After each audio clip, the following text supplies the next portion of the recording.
भारत पूर्व प्रधानमंत्री और भारत रत्न अटल बिहारी वाजपेयी की 5वीं पुण्यतिथि मना रहा है। इस मौके पर नेता प्रतिपक्ष जयराम ठाकुर ने शिमला के ऐतिहासिक रिज मैदान पर अटल बिहारी वाजपेयी की प्रतिमा पर श्रद्धा सुमन अर्पित किए। इस दौरान पूर्व मुख्यमंत्री ने पूर्व प्रधानमंत्री के राजनीति में सौम्य स्वभाव को याद किया और श्रद्धांजलि दी। वहीं नेता प्रतिपक्ष ने सरकार पर निशाना साधा और मुख्यमंत्री को राजनीतिक बयानबाजी से बचने की सलाह दे डाली। पूर्व मुख्यमंत्री ने अटल बिहारी वाजपेयी को याद करते हुए कहा कि वाजपेयी देश के सबसे लोकप्रिय नेता रहे। वक्त सत्ता पक्ष में रहने का हो या विपक्ष का, उनकी लोकप्रियता कभी कम नहीं हुई। जयराम ठाकुर ने कहा कि सदन में विपक्ष के हंगामे के बीच भी अटल बिहारी वाजपेयी सौम्य शब्दों में अपनी बात रखते थे। उन्होंने कहा कि लोग पूर्व प्रधानमंत्री को सुनने के लिए खींचे चले आते थे और आज के दिन हम उन्हें याद करते हुए श्रद्धांजलि अर्पित करते हैं। पूर्व मुख्यमंत्री जयराम ठाकुर ने मुख्यमंत्री सुखविंदर सिंह सुक्खू के आपदा के चलते विधानसभा सत्र न लगाने और विपक्ष के राजनीति करने के बयान पर पलटवार करते हुए कहा कि मुख्यमंत्री को राजनीतिक बयानबाजी से परहेज करना चाहिए और इसकी सलाह उन्हें विपक्ष से लेने की जरूरत नहीं, वे खुद ही इसे अमल में लाएं। भारत रत्न अटल बिहारी वाजपेयी जी की आज पुण्यतिथि है और हम उनको योगदान को आज के इस अवसर पर स्मरण करते हैं, उनको श्रद्धांजलि। और देश के बहुत ही लोकप्रिय प्रधानमंत्री के नाते उन्होंने अपना कार्यकाल किया। सत्ता में रहते हुए भी लोकप्रियता कम नहीं और विपक्ष में रहते हुए ऐसी शख्सियत, जब लोकसभा में, राज्यसभा में ऐसे हालात बनते थे जब बहुत हंगामा होता था विपक्ष की ओर से, चाहे वो प्रधानमंत्री के तौर पर, चाहे वो ऑपोजिशन के नेता के तौर पर, चाहे सांसद के तौर पर। जब अटल बिहारी वाजपेयी जी अपना वक्तव्य देने के लिए संसद में खड़े होते थे तो विपक्ष कितनी भी कटुता, कितना भी तनाव के माहौल में उनको बहुत शांति से सुनता था। मुझे याद है अच्छी तरह से कि जब उनके सभाओं का आयोजन हम लोग करते थे तो लोगों को लाने की जरूरत नहीं पड़ती थी, लोग स्वयं आते थे। अटल जी आ रहे हैं, उनको सुनना है। और हमारी ही पार्टी के, भाजपा के ही नहीं, हमारी पार्टी से अलग भी जो वैचारिक दृष्टि से हमारे साथ नहीं, वो भी उस सभा का हिस्सा बनते थे। ऐसी शख्सियत जिनका देश की राजनीति में एक बहुत बड़ा योगदान रहा और बतौर प्रधानमंत्री पोखरण का विस्फोट, परमाणु विस्फोट जो है, बहुत दबाव के बावजूद भी उनने जो है वो करके दिखाया और भारत एक परमाणु शक्ति है, इसका एहसास पूरी दुनिया को कराया।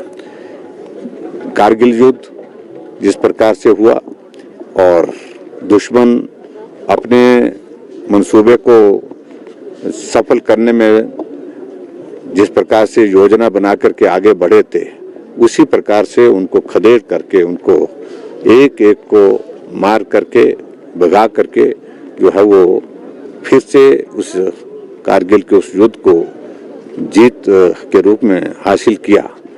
और ये पहली बार इस वक्त ये भी बात आई ध्यान में कि जो शहीद होता था, आमतौर पर उनके कपड़े घर भेजे जाते थे परिवारजनों के पास, लेकिन अटल बिहारी वाजपेयी जी ने कहा कि जो शहीद कारगिल के इस युद्ध में जवान लोग हुए हैं, एक एक का शब्द उनके परिवारजनों को सौंपा जाएगा, घर जाकर के सौंपा जाएगा।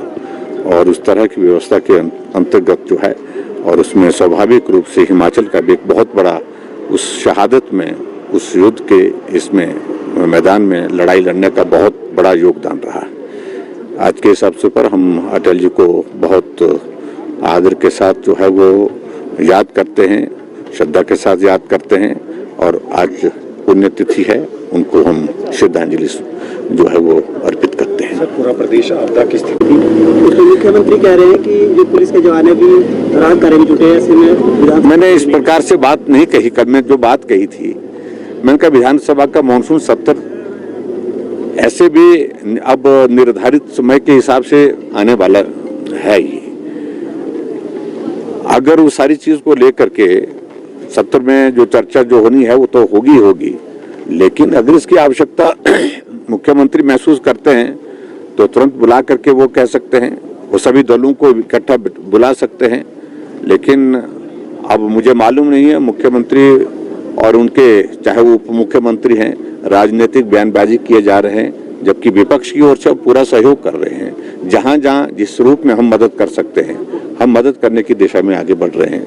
लेकिन राजनीति से परहेज ये हमको सलाह देने की आवश्यकता नहीं, स्वयं इस पर अमल करें। क्या सर सर्वदलीय बैठक बुलानी चाहिए? प्रयास करना चाहिए उनको।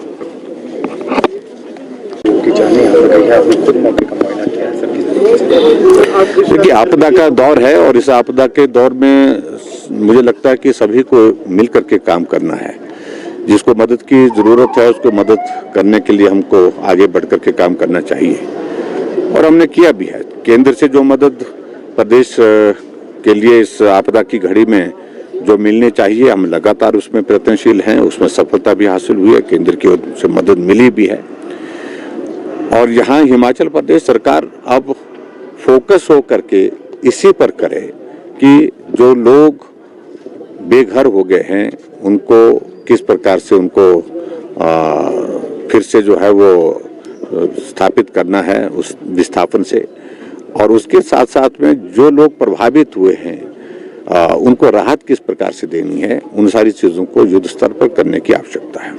और दूसरी बात मैं ये भी कहना चाहूंगा कि कुछ जगह ऐसी स्थिति बन गई, और खासतौर से हम शिमला में देख रहे हैं कि यहाँ पर अब की बार जो लाइफ लॉस जो है वो बहुत ज्यादा हुआ है, और जो सचमुच में दिल दहलाने वाली घटनाएं घटित हुई हैं, चाहे वो शिव मंदिर के पास है, चाहे वो हमारे यहाँ नाभा के पास की वो घटना है, और चाहे वो ममलीग में घटना घटित हुई, चाहे पिछले कल शाम को जो कृष्णनगर का जिसका जिक्र कर रहे हैं आप, कृष्णनगर में भी एक बहुत बड़ा डैमेज हुआ है वहाँ पर, और वहाँ पर भी जो जानकारी अभी तक प्राप्त हुई 2 लोगों की जान गई है। अब सुरक्षित आदमी रहे ये प्राथमिकता होनी चाहिए। जहां भी इस प्रकार के लैंडस्लाइड आने की संभावनाएं लग रही हैं, जहां ऐसा लग रहा है कि यहाँ इस प्रकार की घटना घटित होती है होने की संभावना है, तुरंत वहां के लोगों को इवैक्यूएट करना चाहिए, सुरक्षित स्थान पर रखना चाहिए, जब तक के लिए ये बारिश का दौर जो है या आपदा का दौर समाप्त नहीं होता है। ये प्राथमिकता होनी चाहिए। और दूसरी बात यही है कि राहत कार्य में तेजी लाने की आवश्यकता है। सड़कें अवरुद्ध पड़ी हैं बहुत जगह, अभी हिमाचल प्रदेश के दूर दराज के इलाके में कम्युनिकेशन बिल्कुल अवरुद्ध पड़ा है, बिजली की सप्लाई बंद पड़ी है, पानी की सप्लाई बंद पड़ी है। ये तमाम सारी चीज़ों पर डिपार्टमेंट काम कर रहे होंगे निश्चित रूप से, लेकिन और ज़्यादा जो गंभीरता के साथ काम करने की इसमें आवश्यकता रहेगी।